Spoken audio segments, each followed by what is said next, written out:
I think we should be live now. Looks like it. Looks like we are live. All right.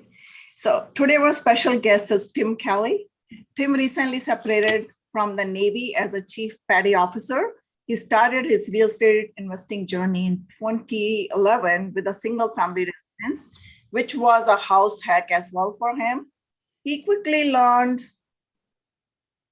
ins and out of the investing in the long-term buy and hold.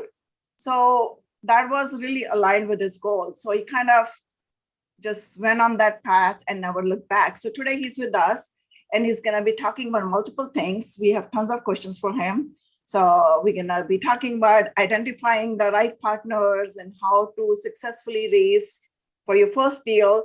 And also he's going to touch on the due diligence and how to attract the accredited investors and raise from your friends and family. So welcome, Tim. We are super excited to have you with us today. I appreciate it. It's an honor. I love the community. Good Old Boys has so much value. So it's my pleasure to be here, and thank you for having me. Sure. So you want to share your journey with us? That's how. Let's get started. Yeah, absolutely. Like you mentioned, I was in the United States Navy and for 15 and a half years, and I got out November of 2020. And that's because 9 or 10 year mark, I got the real estate bug from reading a couple different books on a deployment in 2014. And as soon as I got off that deployment, I kind of just hit the ground running and dove into all things real estate. Learned all the different ways that you can create wealth and build income, kind of went horizontal across the different asset classes and strategies out there. And I didn't really get traction because I was like, oh, okay, I can do wholesale. Oh, okay, I can do a BRRRR on a small multifamily. And then the minute I got traction was the minute I focused, and I chose to hone my focus on multifamily and commercial investing, apartment communities, mobile home communities, and the like. So the minute I honed and I dialed in, I went vertical and learned and became an expert and learned a lot more about just that one asset class, one strategy. And that's when I was quickly able to just get in, while I was still active duty, I was able to do a bunch of different multifamily and commercial deals, both apartment communities, mobile home communities.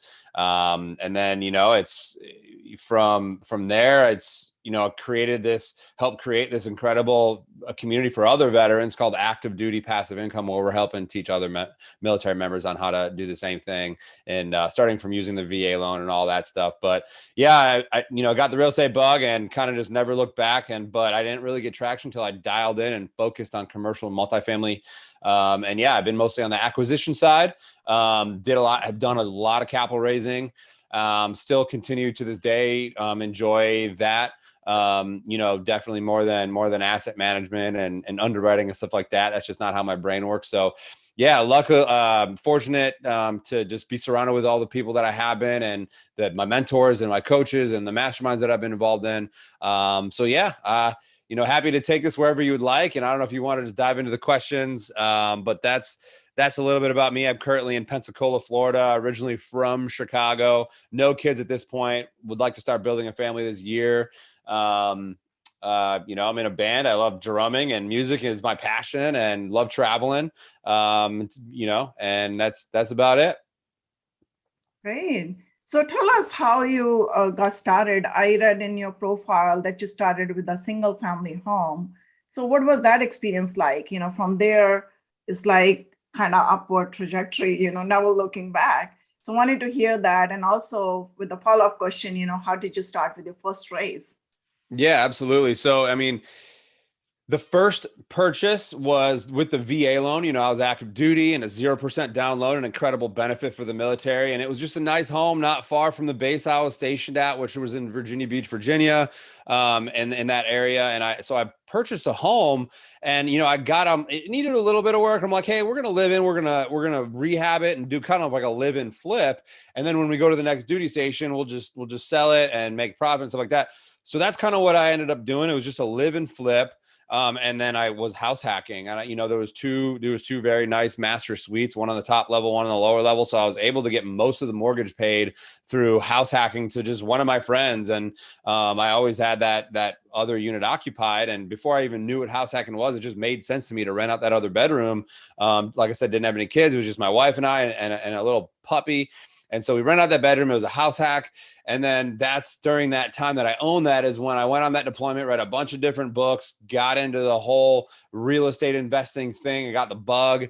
And then that's when I kind of just spent a lot of money on education and mentorship and coaching. And I was able to really dial into commercial and multifamily investing. And that's where I'm like, look, it makes so much sense for me to just, have a decent ownership in a large deal than try to close a bunch of single family homes. And I got to figure out how to manage those and just cash flow a little bit each door and what's up, if one's vacant, what's going to happen. And so it just made a lot more sense to me, for scalability and for risk mitigation to go bigger right off the bat.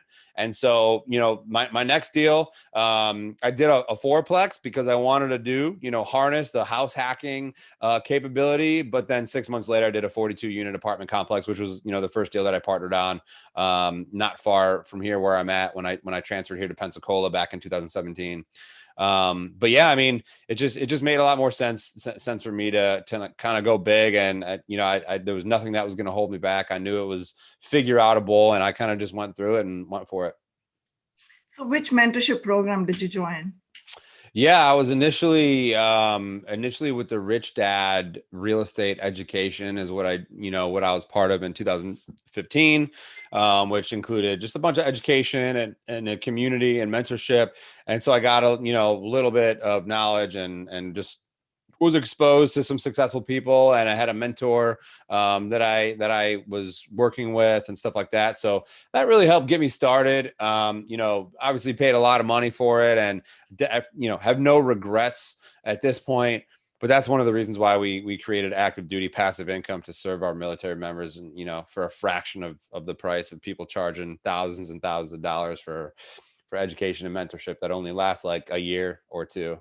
But that's the one I initially went with. When you bought your first, this 42 unit multifamily, so can you tell us how did you identify the partners, those were right to you, in any kind of do's and don'ts that you can share with us? Oh, absolutely, man. Finding partnerships is what a lot of people are fearing, and they're like, oh, I want to go big, but they're worried because, well, I have to partner with people, and maybe some people just don't want to partner. They have that control angst, and they'd rather have all the control, do all the work, but you can't. You got to have more open and abundant mindset and to partner with people, because you can create and do so much more and add so much more value in a partnership than you can by yourself. And so I think I'm a natural collaborator. So I think that was just one thing I knew. I had weaknesses and I had certain strengths, and I was always looking for partners that had similar vision and similar goals that can complement my weaknesses and things I didn't really enjoy or want to do, which was really mostly deal analysis and just like underwriting and stuff like that. That's just not how my brain works. I don't get all giddy punching numbers into a spreadsheet and working with the numbers, and that's okay. You don't have to be an expert underwriter to be successful in multifamily and commercial. So that was really the first thing, and just I had a natural ability to just go share with people what I was doing, what I was looking for, and I crafted what I call like a 15 to 20 second elevator pitch. And I just shared that with as many people as possible. It clearly explains who I was, what I was up to, that value that I could add, and what I was looking for. And so going to the RIA meetings, the Real Estate Investment Association meetings, in addition to just sharing on social media, the Facebook, the LinkedIn, the Instagram, who I was and what I was doing and my journey. I mean, there's so much power in just sharing with people what you have going on with no intention. I should let people know what you have going on. You'd be amazed at the kind of people that will just come out of nowhere. But finding a partner is really, doesn't take a whole lot of skill. I'll say that. It takes a genuine curiosity and learning about them, and also a willingness to improve your own self awareness. So you know exactly what you bring to the table. Because if you're just looking for a partnership and they don't know what your value proposition is, what you bring to the table, it might not really make sense for them to want to partner with you, right? But if you can get crystal clear on what you could bring to the table, that might require improving your own self-awareness. That'll greatly, improve your ability to find a quality partnership. But you have to have that genuine curiosity in them, in their goals. And it's everybody you meet, it's look to figure out what I call their Ford, their family, occupation, recreation, and dreams. Figure out their Ford, get to know them personally, a little bit about their family, what they do, kind of what they do like to do for fun, and their dreams and goals, especially in real estate. If you're having a conversation about real estate, genuinely care about their Ford, improve your self-awareness so you could deliver and explain to people exactly who you are, what you do, and what you bring to the table. And it's just a matter of having some conversation and getting out there. And it's a little bit about what you know. It's more about who you know, but it's most about who knows you, right? You got to get out there and let people know what you're doing. If you're trying to raise for a deal and nobody knows how they're supposed to be able to take advantage of your investment opportunity if you're not sharing with them, right? So a follow-up question on the self-awareness. So a lot of people, they entangle themselves or they're caught up with their own thought process. So any advice there, how would or what kind of tools people can use to be more self-aware? Because they don't, a lot of times, we don't even understand that our thoughts are going in the subconscious mind or something is happening in the background and we are reacting versus responding. So, any tips there, how to be more self-aware to figure out who you are first and how you're going to fit in the bigger puzzle?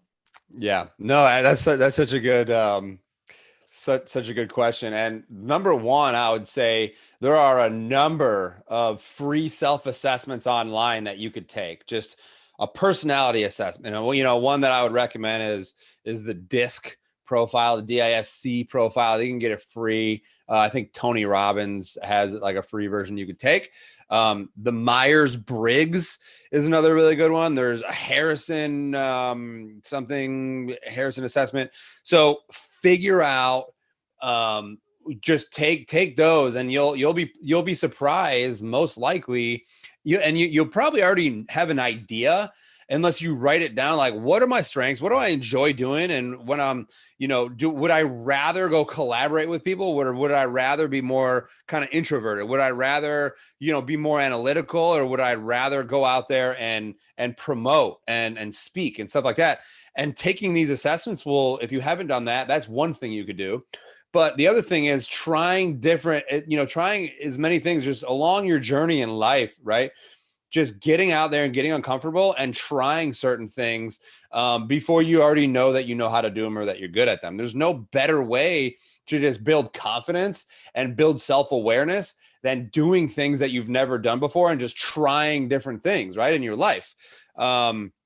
So those are probably the two, and then just make a list. Just like take a piece of paper and write down what you enjoy doing and what your strengths are, and what maybe you might not like to do, and go another level deeper. Once you learn the process of what it takes to get a deal done and the different roles that you have to play in commercial and multifamily, the person who finds the deal, the underwriter, the person who conducts due diligence, the capital raiser, the one who has the money, maybe for risk capital, the asset manager, like figure out which one of those roles might call out to you. Because if you're doing this for the purpose of getting into a multifamily or real estate partnership, that'll get you even one step closer.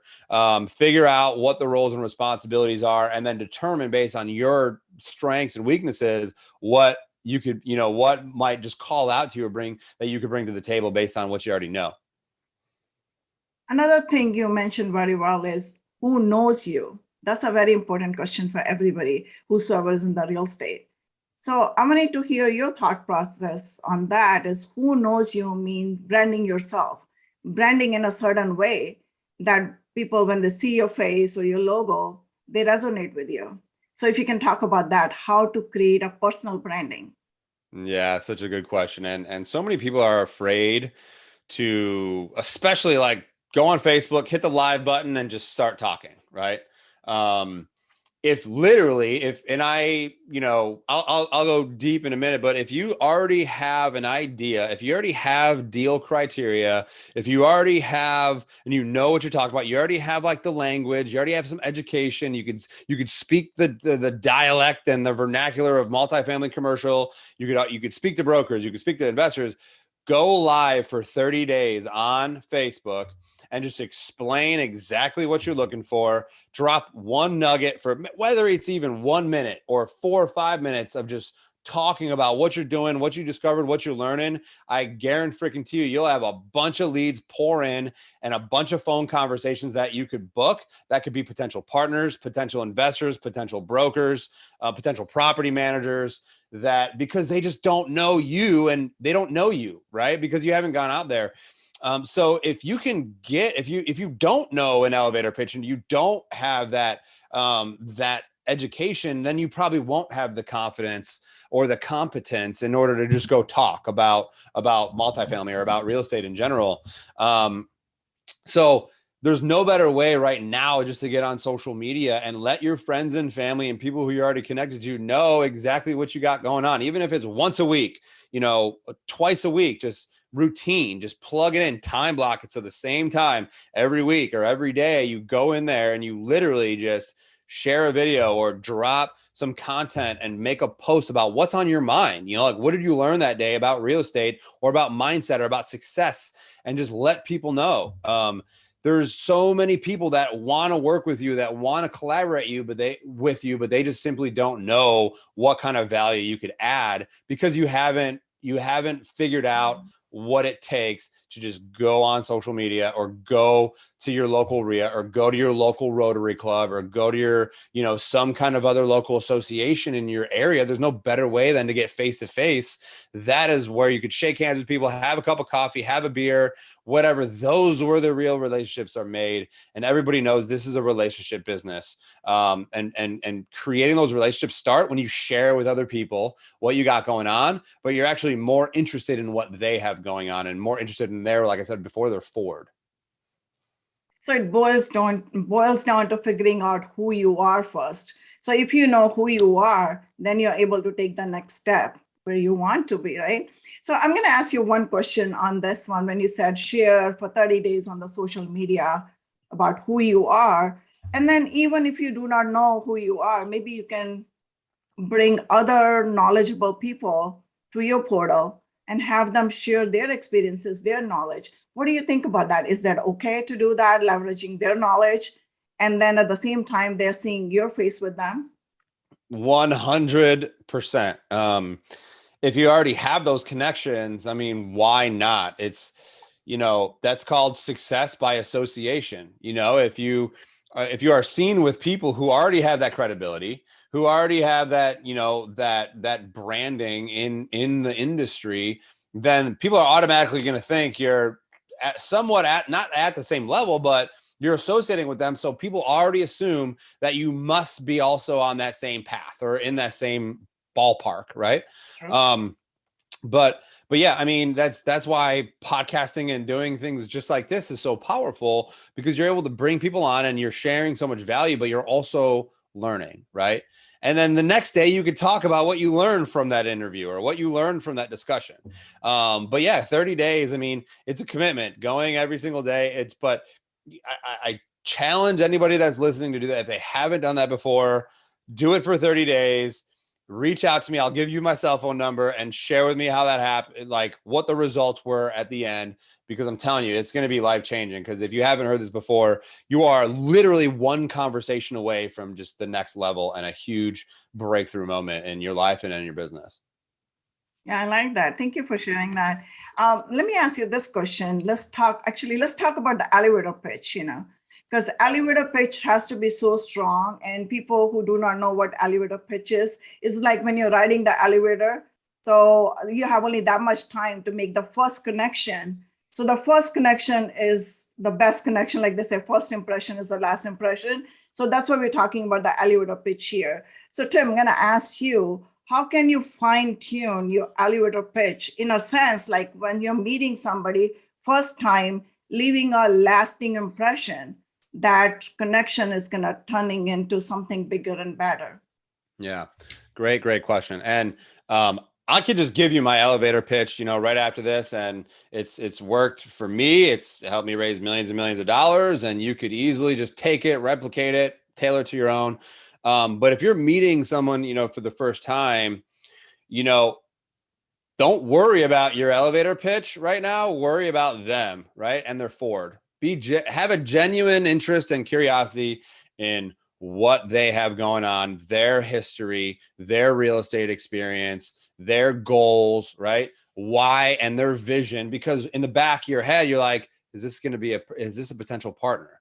And try to find that mutual connection. The more questions you ask about something, the more you let someone open up to you, the easier you're going to be able to identify, is this person going to be a right fit as a partner, as a investor, as a broker? Because there's got to be alignment in order for that partnership to be successful long term. But the more you ask, they're going to be like, well, what's going on with you? What's your story, or what are you doing? And this is where I'll just give you my elevator pitch, and, use it, tailor it, whatever. But my name is Tim Kelly. My partners and I invest in and syndicate multifamily real estate in the affordable and workforce housing sectors. And we focus on mobile home communities, apartment complexes, storage parks, and RV parks. We are always looking for capital, and we are always looking to provide investors incredible double-digit returns and ownership and tax benefits. So how would you like to collaborate? And then that's like, if you could just use that and tailor it to whatever your asset class is, whatever you do, that's just really the foundation and essentially the hook for them to learn more about your actual business model or more about what you have going on. So the elevator pitch is just so you could clearly explain it it's almost like they're a 5-year-old, right? It has to be so simple. The terminology has to be so simple that if you said it to your 5-year-old daughter, son, niece, nephew, that they'd be like, oh, I know what you're talking about, So keep it really, really simple. Make it very, very clear, just to let them know who you are, what you do, how you get, what you kind of value offer, and then what you're looking for, and then kind of just from there, you should kind of have an idea of what you're talking about. That's where the education comes in, and networking. You're just going to learn and getting ideas, going on these calls. You're mind feeding. So you're going to be able to have these conversations. And that's really what it's all about. Before you even do your first deal, you could have these conversations and sound like you've already done 10 deals just because you educated yourself, just because you're confident and you've educated yourself. So, but yeah, does that answer your question? Yes, it did. I think that was awesome because see, that's what happens. You have to have the clarity yourself first in order to create your elevator pitch. Because if you're not clear yourself, it's going to be very hard to send a clear message out. So let's talk about your first raise. What was the hurdles? Was that a challenge, or what kind of opportunities did you see with that? Man, I'm telling you, I like sharing this because there's no secret, right? It is literally my local RIA. They allow every single month, they allow you to get up in the front of the room and have a 30-second commercial, right? They literally allow anybody to come up to the front of the room and just give your elevator pitch. So that's when I really harnessed the importance of that. And then, so every single month we would go to the RIA meeting, and no matter what, no matter who was in the room, no matter how I felt that day, just got up and constantly just said the same thing over and over. And there's different people in the room every time. I mean, some people are kicking tires, but the people that come repeatedly, they're going to remember me as the multifamily commercial guy who's offering investors returns, who's doing these deals. And a lot of RIA meetings, it's mostly like single family wholesalers, flippers, people kicking their tires, trying to figure out if real estate is a thing. So if you're the person in there, or you're part of a partnership that's in there every single month, sharing with people exactly who you are, what you do, and you're the multifamily guy or girl or partnership, you're going to be remembered, right? And so because I did that, not only did we find a deal from a broker relationship from that room, but we found other partners that already had experience and that had closed deals, and 90% of the capital for that deal was raised right in that room. Because that's just, it's that, I mean, when you're going to these meetings in person, they could see you, they could feel you, they can meet you really get an understanding of your energy, and they have a better understanding of really what you're bringing to the table.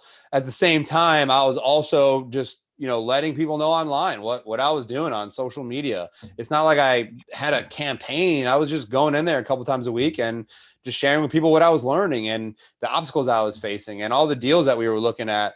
So yeah, I mean, the first deal that I was able to close, very shortly after I made a decision of doing commercial multifamily, got educated, and then I moved here and started going to those RIA meetings. It was just a matter of saying my elevator pitch enough in my head to myself where I was able to just recite it very clearly, slowly, and articulate it very simply. And that's what drew the interest, and that's how we were able to get the capital raise. Great. And then earlier we talked about how you partner with other people or started your team. So did you go through any kind of process where you had to vet the operators? Not well.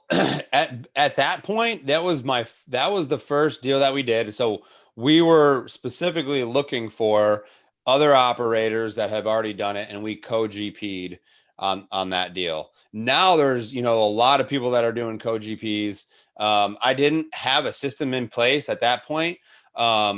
Luckily, we got involved with some great, a great team that, we're still connected today. And even though we've exited out of that deal, we're probably going to be partnering on more deals. But at this point, like now, vetting GPs is really all about their track record, right? Mm-hmm. Basing it all on what have they done, like who is on their team, who are their contractors, how many deals have they taken full cycle, meeting the projections that they offered their investors, and really just how much time are they willing to spend with you if you're really delivering enough value. So vetting sponsors, it comes from it like in two different angles, and a lot of it is similar, because if you're like a limited partner and you're trying to vet a general partner because you want to passively invest in their deal, it's similar, but it's a different angle than if you're going to co-GP, right? Co-GP, you got to split up roles and responsibilities. You got to talk about the hard conversations about equity splits and what the comp model is going to be, the compensation model is going to be for that general partnership. But from a limited partner, it's like, hey, I'm giving you money. How are you going to assure me that, you're going to hit these targets? It's pretty much the same. So it's a little bit different when you're LP, but from a co-GP standpoint, having those tough conversations, not only about, hey, what have you done? How many deals have you taken full cycle? How, what is your presence in the market? What is your long-term vision and goals? Right. But also, what are you offering for comp, for equity? And then based on roles and response, and usually it's based on roles and responsibilities, of course. So follow-up question for the co-GPs, how do you handle these tough conversations, especially when it comes to the split and the compensations? So how do you make it like, if it's a new sponsor, the new co-GP coming into the deal and not savvy enough or not understanding everything, how would you start that conversation or take it to the point where it's kind of win-win for both ends? Yeah. No, that's great. I mean, if you're the newbie, right? If you haven't done too many deals or you haven't done any deals, this is your first, maybe second deal, you gotta have that humility to really just put it kind of in their play. Hey, what are you offering? Co-GP for what roles? If it's just to raise capital, if it's to do investor relations, if it's asset management, having an understanding of roughly what slice should the general partner that is managing the asset have? What slice should the GP who raised all the capital have? And the underwriter, and each team, it has a different model. So I can't like speak for all the different teams out there, but really leaving it open as the new person. Hey, share with me your comp model and how are the GPs getting paid? What is the equity splits? And then also like on the back end, as well as the acquisition fees, and how is the acquisition fee going to be split up? Sometimes it's not solely on GP. and equity. So, but if you're, a little bit more seasoned and you've done this before, you're going to have a lot more leg to stand on and say, hey, my last deal, the asset manager did this. My last deal, the capital raiser got this. But also every deal is so different, because if an asset manager, let's say, is managing like a heavy value add lift, they should probably have a little bit more GP ownership and be compensated a little bit more than if they're doing a deal and it's turnkey or something like that. You know what I'm saying? Where it's not too much of a heavy lift, where they won't have a whole lot of construction management. So deal to deal is different, but it's if you're kind of new and you haven't done it, I would rather have, 3 to 5 to 7% of the GP on my first deal, getting into the game and understanding how it all works, than thinking that I deserve 10 or 15 or 20, even if I bring most of the capital, but it's also having, those hard conversations, just, you got to have them, and just being open and vulnerable. And it's all obviously a learning process too. The more deals you do, you're going to understand how you fit into the whole thing. Thank you for sharing that. I think these were all the steps to get started for the capital raise. So now let's come to the capital raise portion now. So tell us, what is the easiest way to raise from the friends and family? What worked for you or what didn't work? Yeah, I'm telling you, like, I'm not going to say there's an easy way, right? But for me, the most effective way was to just talk about it with everybody you come into contact with, right? Your family should know what you're doing. Your first degree, second degree family, like, they should all know what you're up to and what you got going on, even if it's just the fact that you're posting it on Facebook and letting people know that you plan on closing a deal, or that you have done a deal, and that now you're in this market looking at this deal, or now you're underwriting this deal, or you're in the process of offering opportunities for this deal. Well, however you want to word it, just making sure that they know what you're up to, right? That's the single best thing. Because if they don't, even if they have $300, $500, $700,000 to invest, if they don't know that you're looking to offer these opportunities, then they're not going to be able to, invest with you. So being out there and letting people know, if not, just making those calls, like literally going through your phone book in your phone that you already have, and your friends and your closest family, just literally shooting them a text and be like, hey, I got something pretty exciting I want to share with you. Could we hop on a quick call for 10 minutes? And if they're your friends in the family and if they like you and trust you enough, which hopefully they do, right? Then why wouldn't they want to hop on a call with you? And just sharing them what you got up to, and really getting two main things nailed down before you get off that call, which is the same two things that with any investor that I'm talking to, this piece of information that I obtain before I get off the phone. Number one, you talk to them about what you're doing. Number one is gauging their interest level on a scale from 1 to 10. And we talk about all this. We talk about this deal. We talk about what I'm doing. What is your interest level on a scale from 1 to 10 about all these things that I'm talking about? And based on that answer, you could really figure out whether it's 8, 9, or 10. Well, how could I get you to a 10? Like, what could I get you to get to a 10? But if they're at like a 1 or 2, be like, hey, cool. Well, who else do you know that might have some interest in this, right? And then could you connect me with somebody that even if it's one person, one uncle, one parent, one brother, sister, you just tap into that whole network just by asking that one question, right? Who else do you know? Or what would it take you to get to a 10? And they would explain to you what they don't understand or why they're not interested. And then that is your ability to prove to them that you are actually an authority in the space. You know what you're talking about, right? So gauging their interest level and letting that lead the conversation. And number two, if their interest level is, a 5 or more, how much do you have to invest today, right? How much money are you comfortable investing in something like this today? And that could greatly differentiate, because if you're just teaching somebody about this, they might not be willing to invest anything today. But if they already have an idea, they've already heard about investing in syndications, or they've already heard about passively investing in real estate some way, they might already have some money, right? Chances are, if they have heard about it, they might have some money.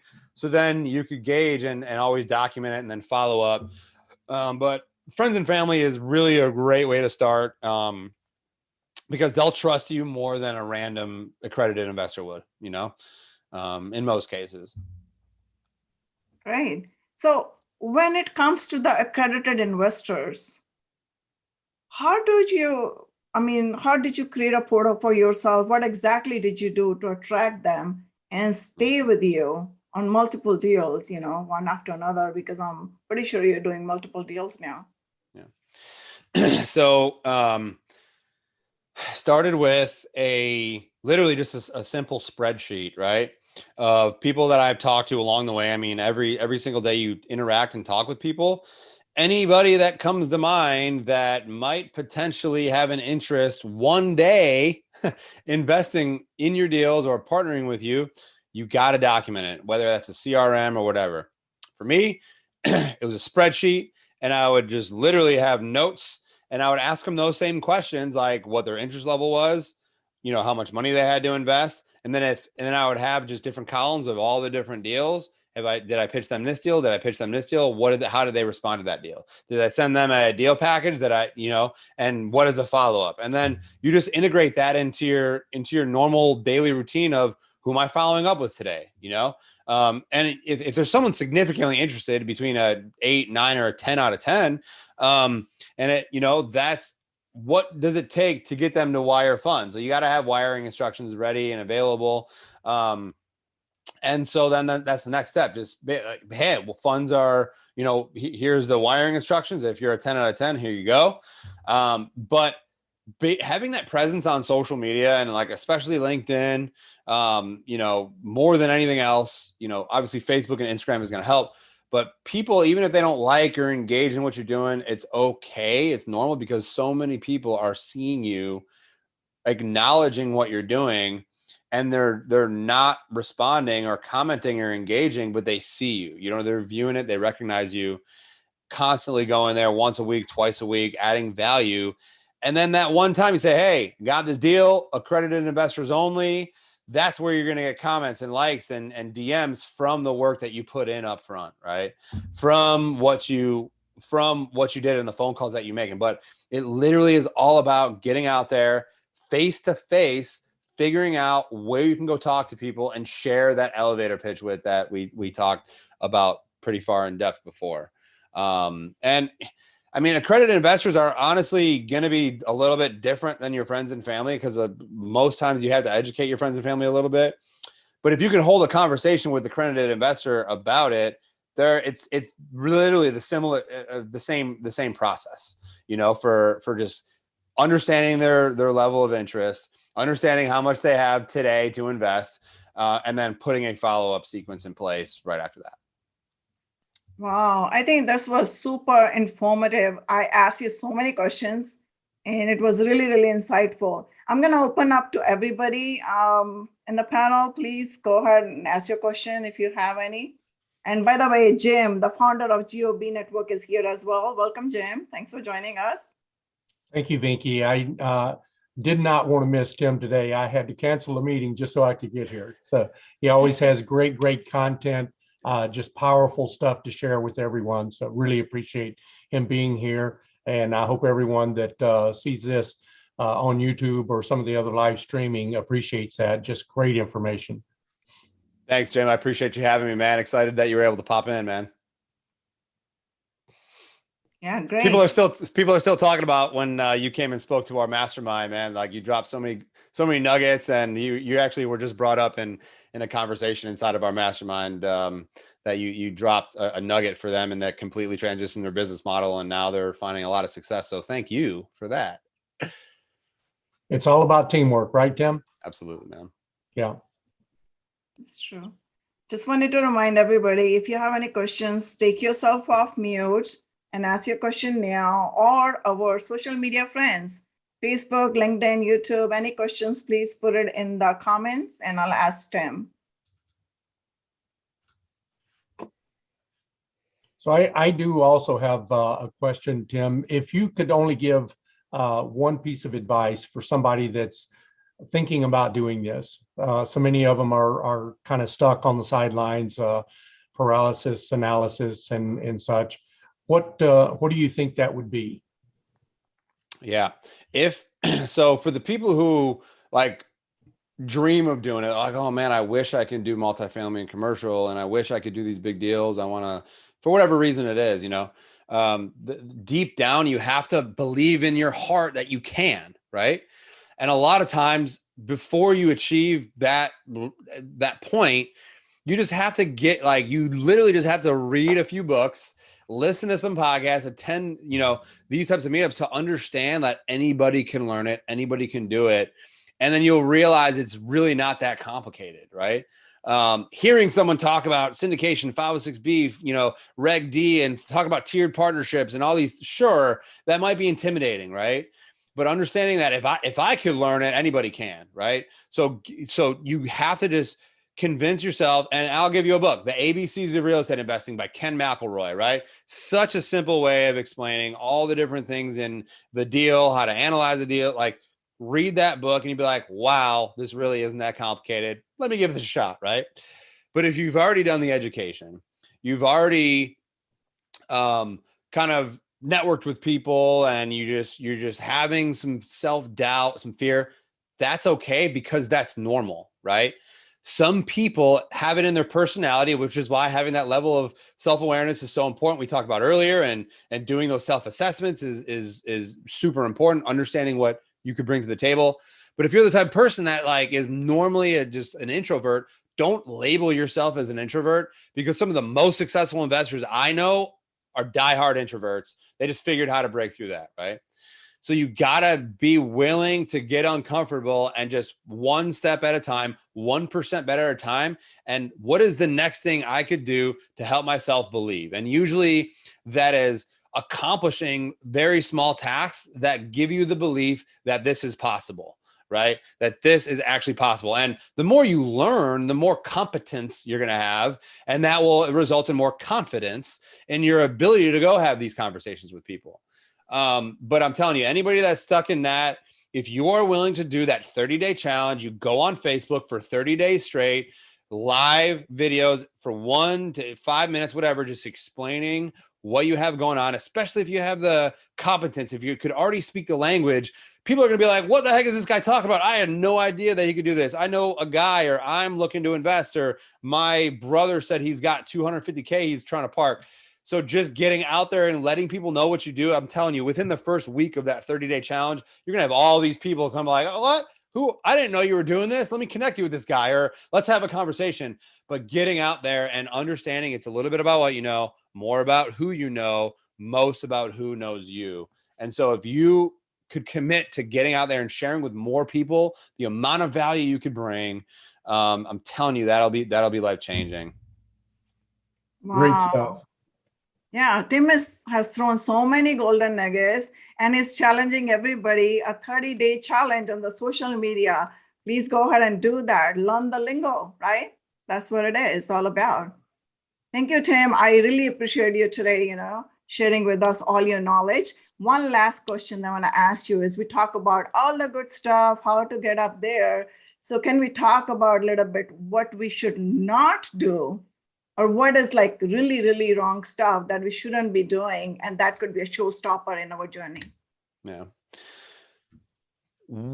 So when you're for commercial multifamily, it's really, really, really most about relationships and the people that you're hanging out with, because that's where your partnerships are going to arise, right? But I would say the biggest mistakes usually that I've come across have not all of them, most of them were because of the property managers that we decided to work with, right? Not saying we didn't do a good amount of due diligence on them, that we didn't screen them, but I'm telling you, the property managers that you are allowing to be the face of your asset, you're allowing them to be the day-to-day in charge of the financial health of your asset, put so much time into screening multiple property managers until you find the one that it just makes sense. Some markets you look in, especially if you're just getting in and you're doing a 506B and it might not be, 100 plus unit. It might have to be like a part-time manager or something. I would say stay away from those deals. I would say go at least big enough to where you could find a full-time property manager that has a bunch of deals under management, that has a lot of people in their network that you could talk to and say, hey, how is it like working with this guy or working with his team? So I would say put a lot of time, and just like hiring new people for your business, slow to hire, quick to fire. And there's been some of those property managers that we've worked with that we've kept on for too long because we just like, oh, they'll figure it out, or we've had conversations with them and they promised us that they would fix things. But that's hurt us financially and just, mentally for sure. But yeah, I would say that's one thing, man. It's all about relationships and being present. Showing up when you say you're going to show up at the time you said you're going to show up goes so far, but just being ethical and moral and finding people that align with your moral compass, that your ethical compass, are so important, including the property managers that you guys deal with. So I have a question on a social media on Facebook. If advising a new multifamily investor, when would you recommend setting up a 506c fund?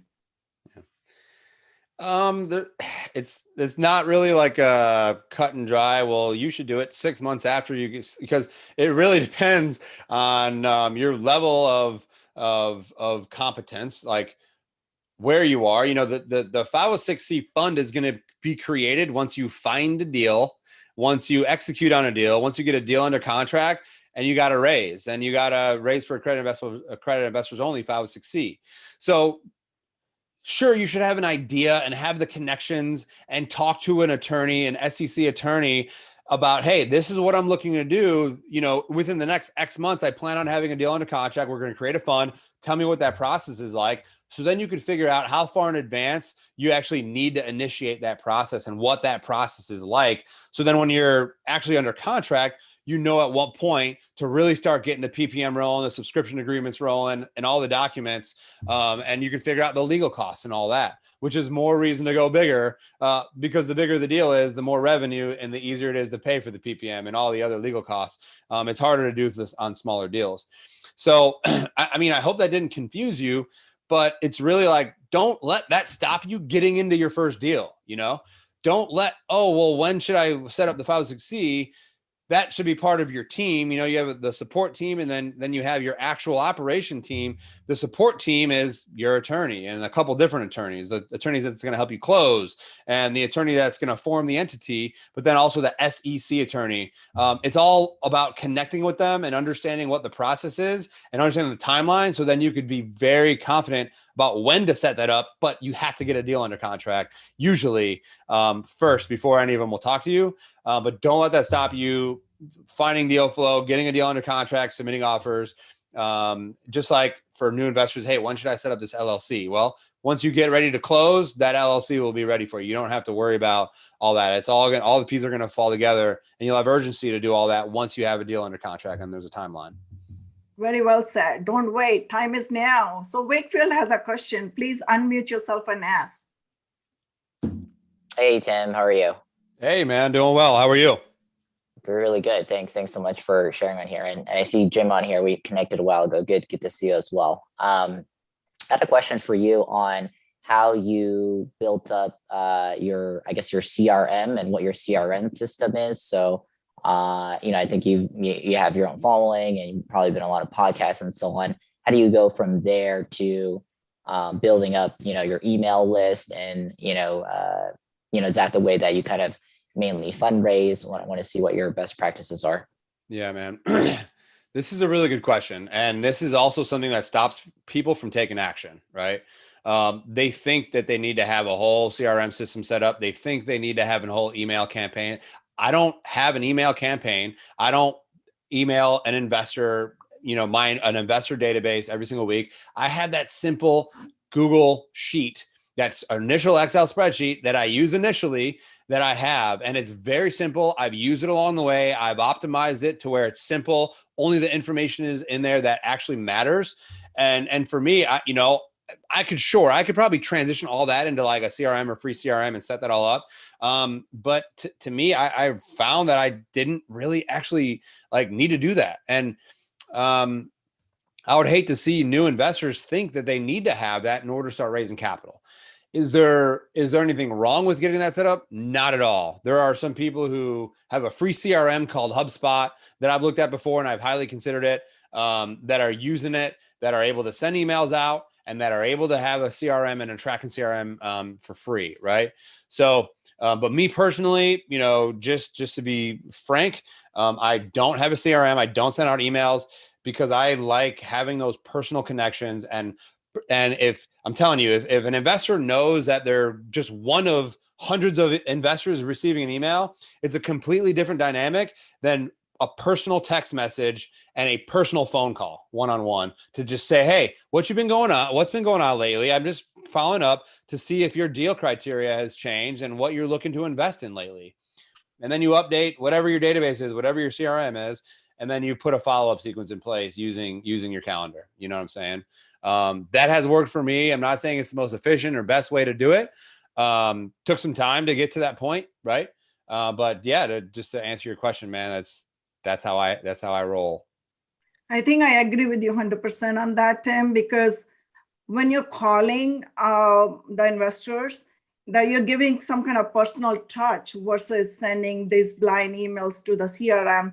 That works the best because I have seen that too in my journey, that when I'm, the people that I have on my spreadsheet, when I'm calling them directly, I'm able to raise faster than sending through the CRM all those emails. But by the end of the day, whatever works for you, that's the best strategy for you. But thank you for sharing. But just wanted to remind everybody, we have a couple more minutes.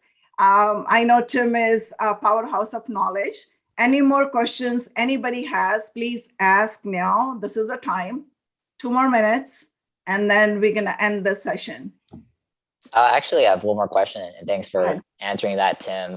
Very helpful to just focus on what's important versus, it's almost like, should I have an LLC first or buy a property? Just try to buy the property, right? So definitely that's helpful. For you in terms of capital raise, I know you're talking about social media, and you talked about your first deal raising through the RIA. What's been the most effective for you, or has it kind of just come from all over the place in terms of, Yeah. Great question, man. I mean, anytime there's an opportunity to go speak or interact with people at all, conference, local RIA, Rotary Club, especially like where you're at locally, there are regardless of where you live, there are so many people that are successful business owners with more money than they know what to do with. And they're interested in real estate, but they have not been approached by you with an investment opportunity, right?